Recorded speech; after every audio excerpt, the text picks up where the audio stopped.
A ver, si les digo la palabra ciencia, ¿qué se les viene a la cabeza? Seguramente cohetes, celulares de última generación, quizás curas para enfermedades, ¿no? Pero ojo, la ciencia es muchísimo más que solo los aparatos que usamos. En el fondo, en su corazón, es una manera muy particular de pensar, una mentalidad increíblemente poderosa para descifrar el universo. Y esto nos lleva a una pregunta clásica, una que seguro han escuchado 1000 veces. Bueno, ¿y la física? ¿Para qué sirve? Y claro, la respuesta que casi todos damos de inmediato es, pues para las cosas prácticas, ¿no? Para la tecnología, para todo lo que construimos. Es que es muy fácil caer en esa trampa, ¿saben? Pensar que el valor de la ciencia se mide en los gadgets que produce, en las soluciones que nos da para el día a día. Pero quedarse con eso es, bueno, es ver solo la mitad de la película. Y aquí es donde está el punto clave de todo esto. Piénsenlo así. La tarea de la ciencia, su única misión, es descubrir las reglas del juego del universo. Punto. La tecnología, por otro lado, es la que agarra ese libro de reglas y lo usa para construir cosas, para solucionar nuestros problemas. ¿Son familia? Sí, pero no son gemelos idénticos. Bueno, y que no se piense que esta idea es algo de ahora, ¿eh? Para nada. De hecho, para entenderla bien, tenemos que viajar muy, muy atrás en el tiempo, a la antigüedad, donde nacieron dos maneras totalmente opuestas de ver el mundo. Por un lado, teníamos a los griegos. Para ellos, el conocimiento era un fin en sí mismo. Querían saber por el puro placer de entender. Estaban convencidos de que el universo hablaba en matemáticas. Y por el otro lado, estaban los romanos, mucho más pragmáticos. Para ellos, lo que importaba era, ¿y esto para qué sirve? Lo suyo era la ingeniería, la utilidad, lo que se podía construir y usar ya mismo. Y para ver la diferencia, solo hay que mirar lo que nos dejaron. El legado griego son monumentos de la mente, como los elementos de Euclides. El legado romano, en cambio, es súper tangible, acueductos, calzadas, ejércitos impresionantes. Pero aquí viene lo increíble, lo que de verdad te deja pensando. Con todo su poderío, no hay registro de un solo gran científico o matemático romano. Ni uno. Y si quisiéramos ponerle un rostro a esa mentalidad romana, ese sería Cicerón, un tipazo, uno de los grandes pensadores de Roma. Él veía todo ese rollo griego de estudiar la naturaleza y la filosofía y decía, básicamente, que era una pérdida de tiempo. Algo totalmente irrelevante para una sociedad práctica y seria como la romana.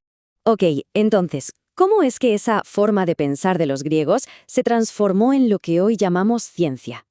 Bueno, pues resulta que la ciencia sigue unas reglas del juego muy específicas y que, la verdad, a menudo se entienden bastante mal. El mismísimo Isaac Newton lo dijo de una manera genial. Él decía más o menos que explicar toda la naturaleza es una tarea demasiado gigantesca para una sola persona, que es mucho mejor hacer una cosita pequeña, pero hacerla con total certeza y dejarle el resto del trabajo a los que vengan después. O sea, es un trabajo en equipo a través del tiempo. Y es que el método científico, en el fondo, es un arte. El arte de simplificar. Pensemos de nuevo en Newton y la famosa manzana. Para entender la gravedad, no se puso a pensar en si la manzana era roja o verde o en cómo el sol también la estaba trayendo un poquito. No.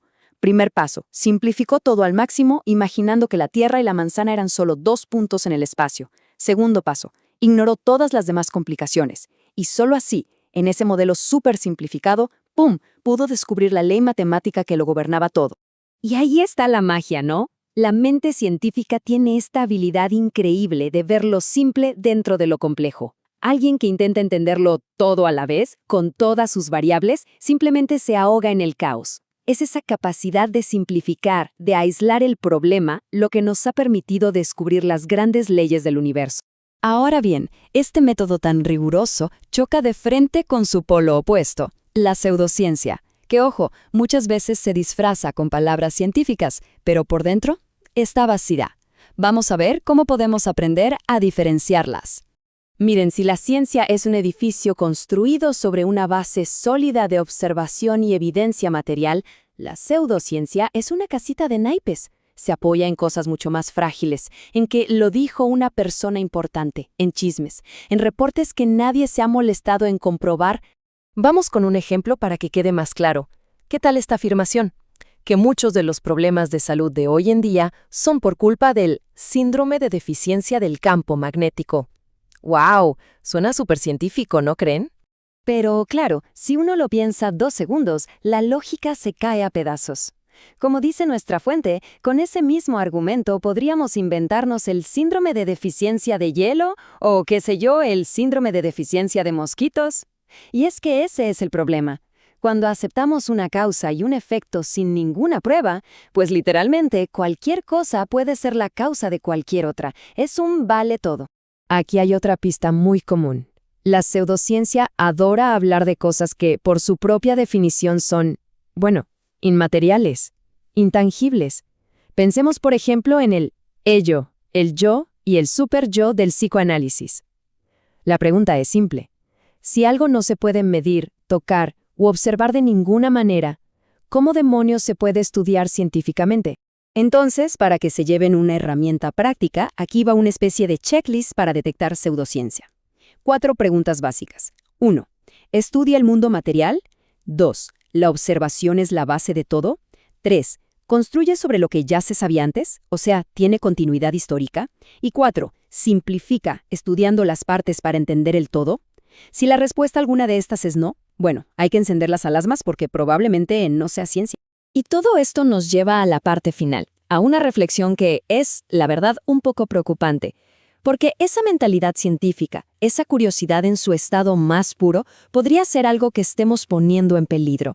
La fuente de nuestro análisis lo dice con todas sus letras, y es una frase que impacta. Solo una pequeña fracción de la humanidad, y lo más triste, una fracción que se está encogiendo, sigue haciéndose preguntas, pensando en los grandes problemas, con ese deseo de entender los misterios de la naturaleza. Esas personas son nuestros científicos. Son los que se dedican en cuerpo y alma a investigar problemas fundamentales que, a primera vista, no tienen ninguna aplicación práctica. Lo hacen por una sola razón, por el simple y maravilloso hecho de entender. Y aquí el llamado es urgente. La idea es que si queremos sobrevivir como especie, tenemos que apoyar a esa gente de forma incondicional, porque esa curiosidad pura es el verdadero motor de todo el progreso, aunque no veamos sus beneficios mañana mismo.